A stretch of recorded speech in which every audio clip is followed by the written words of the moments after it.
Voici le dernier moment de Christine Pascal. Une femme à la beauté délicate, au talent magnétique, mais dont le sourire fragile cachait des tempêtes intérieures. Avant de se jeter du 5e étage d'un hôpital psychiatrique parisien, elle avait laissé derrière elle une carrière qui fascinait autant qu'elle troublait. Personne ne parle de ce cri silencieux, de cette scène déchirante qui scella son destin et marqua à jamais le cinéma français. Christine Pascal, née en 1953 à Lyon, n'était pas une actrice comme les autres. Elle avait cette intensité presque douloureuse dans le regard, comme si elle savait déjà que la vie ne lui offrirait ni la paix ni la légèreté. Dans les années 70 et 80, elle s'impose sur l'écran, jouant des rôles qui semblaient faits pour elle. Des femmes complexes, passionnées, parfois déchirées entre désir et abîme. Mais derrière les applaudissements et la lumière crue des projecteurs, Christine vivait dans une ombre épaisse, celle de la dépression, de la mélancolie et des angoisses qui l'accompagnaient depuis sa jeunesse. Avant de devenir réalisatrice, elle était avant tout une conteuse d'âme torturée. Son cinéma était une extension d'elle-même, un miroir qui reflétait ses peurs et ses obsessions. Avec des films comme Le Petit Prince à Die, 1992, elle a touché le cœur du public et des critiques, dévoilant une sensibilité rare, parfois inconfortable, comme une vérité que l'on préfère ignorer. Mais le succès ne l'a jamais protégée de ses démons intérieurs. En 1996, alors qu'elle lutte encore contre ses pensées sombres, Christine est hospitalisée dans une clinique psychiatrique. Les témoignages racontent une femme épuisée, oscillant entre lucidité et désespoir. Quelques heures avant sa mort, elle aurait confié à un proche « Je ne sais plus comment faire pour vivre ». Ces mots résonnent aujourd'hui comme un dernier écho d'une âme en détresse. Sa chute, tragique et silencieuse, est devenue une métaphore de son combat intérieur. Une femme qui voulait voler, mais que la vie a brisée. Christine Pascal est née le 29 novembre 1953 à Lyon, dans une famille où l'art et la culture n'étaient pas au centre de tout, mais où elle développa très tôt une sensibilité exacerbée. Dès l'adolescence, elle est fascinée par le cinéma et la littérature. Elle a ce regard intense, ce mélange de douceur et de révolte qui attire les caméras. Dans les années 70, elle entre dans le monde du cinéma par la grande porte grâce à ses rencontres avec des réalisateurs qui comptent, comme Bertrand Tavernier, qui l'engage dans L'Horloger de Saint-Paul, 1974. Ce premier rôle est plus qu'un simple coup de chance. C'est la naissance d'un visage qui deviendra l'un des symboles de ce cinéma français de l'époque, à la fois audacieux et intimiste. Nous sommes dans une période où le cinéma français traverse une transformation profonde. Les années 70 et 80 sont marquées par des figures fortes, des femmes comme Isabelle Huppert, Miu Miu, Nathalie Baye, qui imposent un nouveau type d'actrice. Plus réelle, plus vulnérable, plus proche de la vérité crue. Christine Pascal s'inscrit dans ce courant, mais avec une différence, elle ne joue pas, elle vit.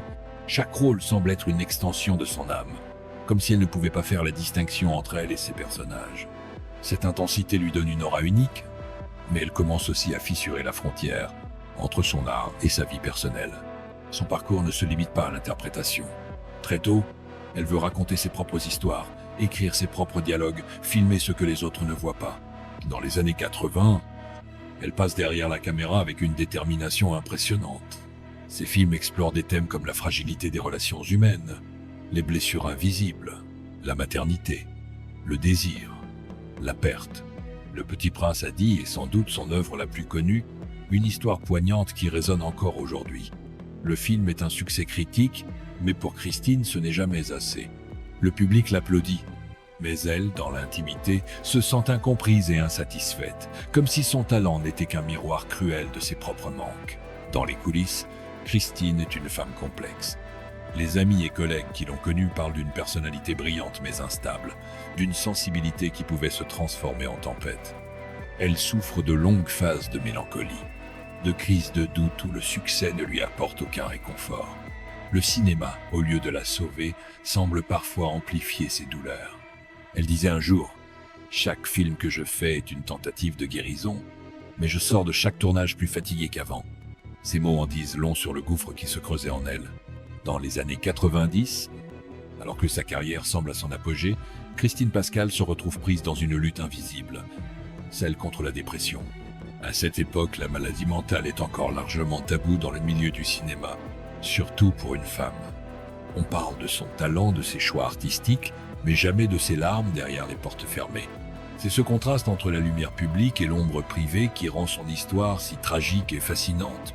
Le thème principal de sa vie et de son œuvre se dessine ici, la tension permanente entre la création et la destruction, entre la quête d'absolu et l'incapacité de supporter le poids du réel. Christine Pascal n'était pas seulement une actrice ou une réalisatrice. Elle était une âme en feu, une artiste qui a laissé une empreinte indélébile dans le cinéma français, mais au prix de sa propre paix intérieure. Son destin nous oblige à nous poser une question dérangeante. Jusqu'où le génie peut-il cohabiter avec la douleur sans s'y perdre? Voici où commence l'ascension fulgurante et la descente vertigineuse de Christine Pascal. À partir de la fin des années 70, son nom devient indissociable d'un cinéma d'auteur audacieux et sensible. Elle brille dans Que la fête commence, 1975, puis dans Des enfants gâtés, 1977, de Bertrand Tavernier. Les critiques voient en elle une actrice rare, capable d'incarner des personnages d'une intensité psychologique bouleversante. Elle n'a pas besoin de dialogue spectaculaire. Un regard, un silence, une légère cassure dans la voix suffisent à exprimer l'inexprimable. Mais c'est précisément cette intensité qui commence à la consumer. L'événement initial qui marque sa vie artistique est sa décision de se lancer dans la réalisation. À une époque où très peu de femmes réalisatrices parviennent à s'imposer dans le cinéma français, Christine ose franchir ce pas. En 1985, elle réalise La Garce, un film sombre et viscéral qui ne laisse personne indifférent. Pourtant, derrière la caméra, elle sent le poids de devoir prouver constamment sa valeur dans un milieu dominé par les hommes. La presse spécialisée ne lui fait aucun cadeau, parlant tantôt de sensibilité féminine, tantôt de cinéma trop fragile. Christine vit chaque critique comme une blessure personnelle. Le véritable tournant se produit avec Le Petit Prince, a dit en 1992.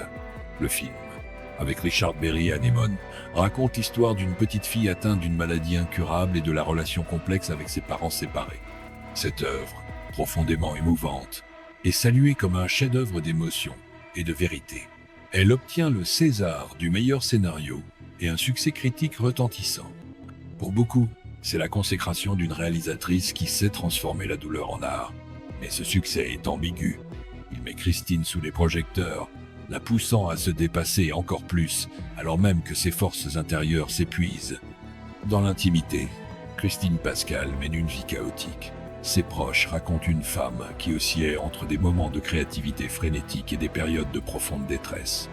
Les rumeurs évoquent des disputes sur les tournages, des crises de larmes incontrôlables, et une hypersensibilité qui faisait d'elle une collaboratrice aussi brillante que difficile.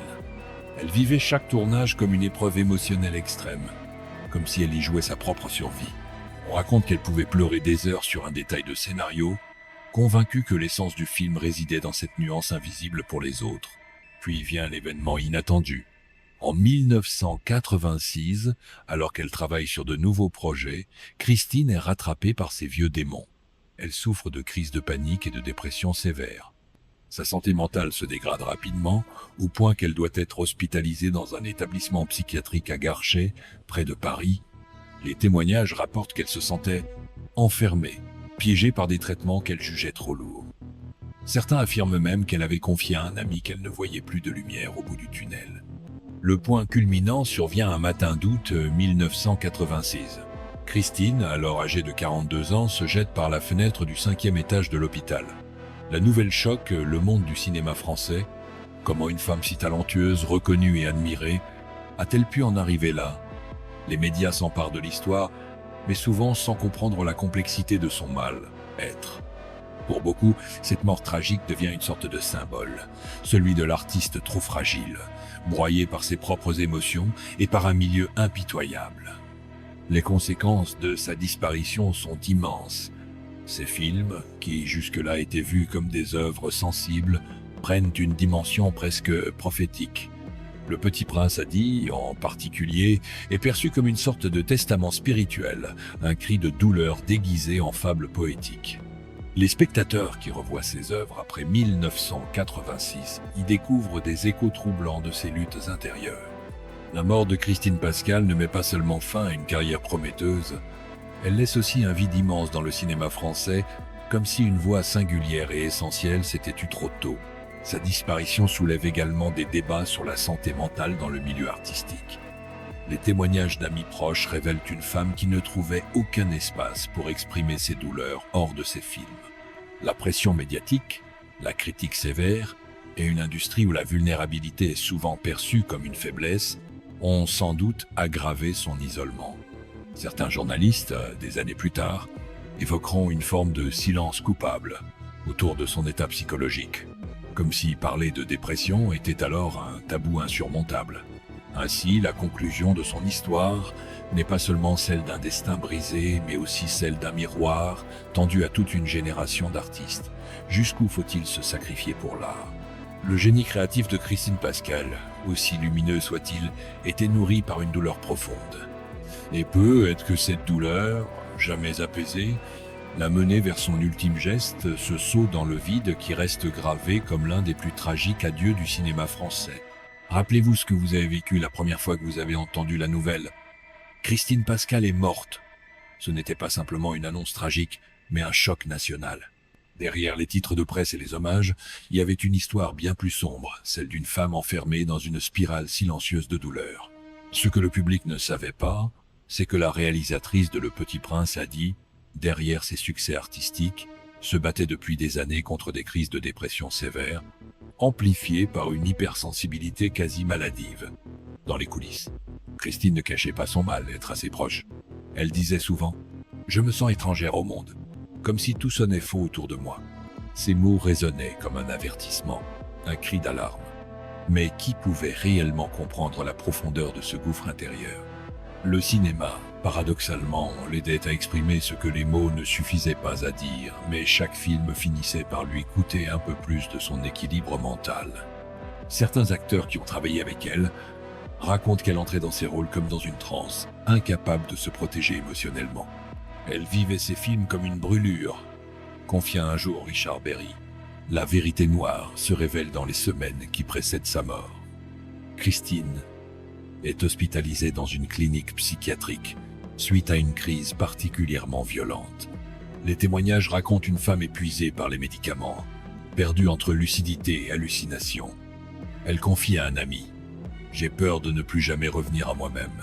Ces paroles, à la fois fragiles et désespérées, illustrent la douleur d'une femme qui ne supportait plus de vivre dans cette prison invisible qu'était devenue son esprit.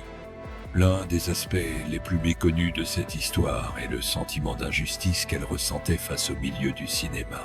Bien que respectée, elle se sentait souvent sous-estimée ou classée dans des catégories réductrices. En tant que réalisatrice femme, elle devait constamment prouver qu'elle méritait sa place dans un univers dominé par les hommes. Certains producteurs lui reprochaient de faire des films trop sombres, trop féminins, ce qui la blessait profondément. Elle avait cette conviction que son cinéma était avant tout un miroir de la vérité humaine, et non une simple sensibilité féminine. Ce conflit permanent entre son art et l'étiquette qu'on voulait lui coller accentuait son malaise. Le matin de sa mort, le personnel de la clinique raconte une atmosphère étrange. Christine semblait calme, presque trop calme. Elle aurait demandé à voir le ciel, comme une dernière envie de liberté. Quelques heures plus tard, elle se jette dans le vide.